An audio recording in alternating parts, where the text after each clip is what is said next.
One of the best parts of creating these lists is it doesn't just allow me to talk about some of my favorites in whatever subject I'm talking about, but it gives me the chance to rediscover overarching tastes and preferences.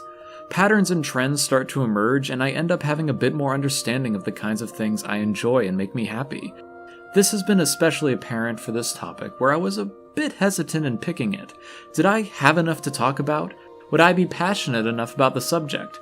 And thanks to rediscovery and reflection, I think I'd say so. To move back to the topic at hand though, I've learned that I do have a deep appreciation for immensely challenging boss battles that probably destroy you at first, but it's quick and easy to hop right back in to try again, slowly chipping away at progress while mastering your own abilities in the situation, and completely understanding your opponents inside and out. So much so that once you finally do beat that boss, you feel like you could beat them again a dozen times in a row. I've also found that some of the best examples of this type of boss are found in the Metroidvania genre. And one of the best examples in that genre is a little game called Hollow Knight.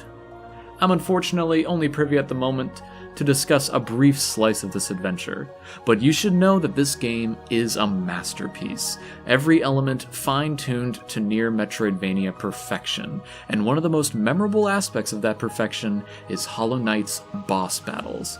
There are so many to mention, and we do have to just pick one, but in general they all exemplify that required mastery of your own abilities and studying of your opponent I mentioned earlier. They are all uniquely incredible, and one of the coolest features of Hollow Knight is the inclusion of the Dream Nail, where you can slash certain defeated bosses and enter their mental dream state, where you fight an enhanced, more powerful iteration of that boss, and these are always an exhilarating challenge to take on. Now, with the stage set, let's get to the main performance.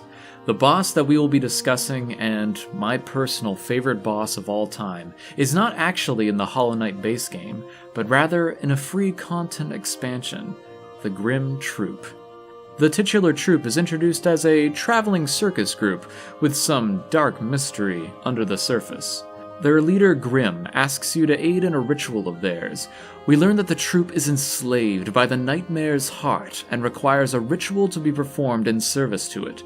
Gathering nightmare flames from around the map to grow a Grimm Child, a replacement for the current Nightmare King, which must be slain in order to be reincarnated within the new Grimm Child. You start gathering more and more flames, each tougher to obtain than the last. Halfway through, Grimm tests your abilities in a theatrical performance, and it's a great boss in its own right, putting on a fine show and a fine prologue for what's to come. After the nightmare flames have all been snuffed out, we're left with a choice. If we talk to an NPC named Brum, we can take steps to destroy the Grimm Troupe's lantern and banish the troupe for good. This removes the Grimm Child charm from your inventory and replaces it with another, though we would miss out on this list's final entry. If instead we return to the troupe, we find a sleeping Grimm. With all the flames defeated, he is ready for the final ritual to begin.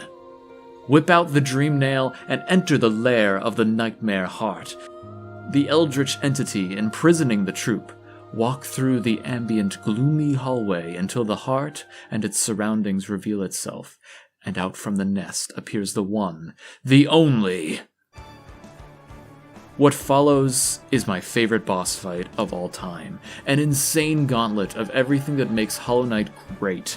So many unique attacks that put your ability to adapt and react to the test. And even just re-researching this fight brought so many patterns and adjustments flooding back to my memory. The dash uppercut, the flame Grimmchild spread, the needle dive dash, the pufferfish. I also haven't really mentioned this yet, but I love Grimm's design. The vampiric bug with so many flashy and standout attacks, bringing out the best of Hollow Knight's character design and art style, at least for my specific tastes. Back to the fight. It's really good. And really hard. But that's the glory of Hollow Knight. Every battle you get closer, and every time you die, it's so easy to get back up and enter the fray once more. Not to mention, this is a fight that no matter what, will likely be fought near the end of the game, so you have had plenty of time creating a build for your character that fits your playstyle. A true test of everything you have been able to master about both the Knight's simple combat, but deep customization. As mentioned previously, a sign of a great Metroidvania boss is one that is immensely challenging, but one that you can slowly chip away until by the end, you feel like you could beat it again a dozen times more. This fight truly runs the entire spectrum of that mentality. He feels impossible, even with your potentially maxed out character, but you grind. You start learning how to dodge attacks that seemed undodgeable, and you start landing in hits everywhere you can. And best of all, no matter what's happening, you're dodging, you're attacking, you're getting hit, you're dying. Hollow Knight has this strange way of always keeping it fun. I remember my first time running through this boss. It was a weekend night, probably about 1 a.m. at this point. I had been playing against Grim for probably close to 2 hours, and what started as impossible felt possible, better even, feasible. I'm going to beat this boss. As I learned, I adapted, I strung everything I had mastered about this game until finally...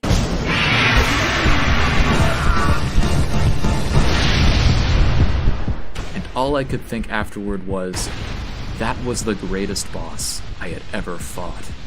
The ritual complete, Grim is resurrected as a little puppet ability charm that's fun to use, a little reminder of our duel. Sometimes it's hard to make lists like this without sounding a bit repetitive. There's only so many times you can say, "This boss fun," before it gets annoying, but I hope I can convey some semblance as to why I think that, especially with this entry. Grim displays the perfect blend of all those sentiments, an incredible and memorable design and backstory, a fantastic fight itself, bringing to the forefront everything that makes its game a masterpiece, both in its glorious presentation and music, and its superb game design. I knew that in order to top this list, hell, to beat out the other magnificent boss fights in one of my favorite games, Hollow Knight, they would have to be something very, very special. And... well, that's exactly what Team Cherry gave us. My favorite boss battle, Nightmare King Grim.